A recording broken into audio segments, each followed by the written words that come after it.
raha iverentsika kosa ny sehitry ny fampianarana amin'ny ankapobeny no tanterahina tamin'ity androany ity ary ny fanadinana ara-panatanjahantena amin'ny taranja lomano ho an'ireo candidat mpiadina baccalauréat ny safidy izany amin'ny taranja ho an'ny olon-tokana nahitana fianarana moa isan'ny candidat ny safidy ity taranja ity tamin'ity taona ity raha oharina tamin'ny taondasa raha afaka rindrim-panalina sy tsiry rakotarsan saika ireo ankizy efa nianatra fony fahakely sy ireo fanaty club no nisafidiny Lomano teo amin'ny taranja ho an'ny olon-tokana tamin'izao adina ara-panatanjahantena izao. Ohatra hoe efa ela zany nanao natation dia zay ilay choix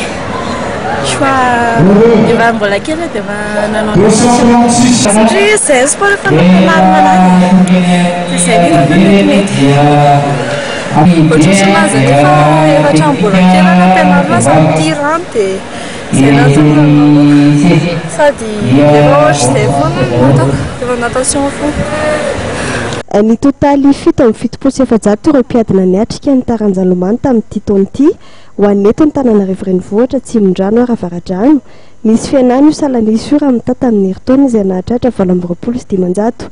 Nizotra araka ny tokony ho izy kosa ny fandaminana napetraka teto. Fandaminana amin'ny ankapobeny zany efa mandeha par série isaky ny sokajy zany ny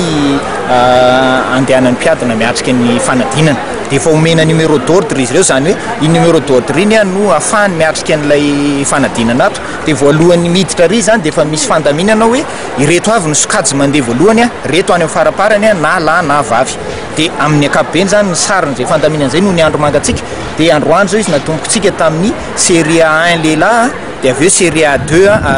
lehilahy dia zay amin'izay vao natomboka ho an'ny série ho an'ny zazavavy rehetra satria zany mba tsindrovina kokoa ny zazavavy dia ireo hitantsika ireo zao ny série zazavavy série A2 zany hoe rehefa vita zany série A1 lehilahy série A2 lehilahy dia miroso avy hatranytsika amin'ny série A1 vehivavy série A2 vehivavy série C vehivavy série D vehivavy ary ny teknika vehivavy dia miverina lehilahy indray avy eo satria efa nomboka hononanona dia mandeha indray ny série C lehilahy série D lehilahy dia ny teknika lehilahy. Noho ny fifampitsinjovana dia andro iray no anao fa nitiadina ara-panatanjahantena amin'ny taranja Lomano ity isan-taona. Ireo mpiadina izay sendra ny toe-javatra tsy azo ialana toy ny eo amin'ny tovovavy ny fahatongavan'ny fatombolana na misy ireo mpiadina ihany koa no marary tampoka dia ny fandrindrana ny fanadinana ny taranja fanabeazana ara-batana sy ny fanatanjahantena no namindra azy ireo anao pratika amin'ny adina ara-panatanjahantena hafa na hivadika teorika tanteraka. Ny taranja Lomano androany no nanamarika ny fanombohan'ny adina ara-panatanjahantena ho an'ny eto Antananarivo renivohitra Atsimondrano ary Avaradrano izay hitohy amin'ny alatsinainy 7 volana Jona ho avy izao ka hatramin'ny 9 Jolay ho avy izao.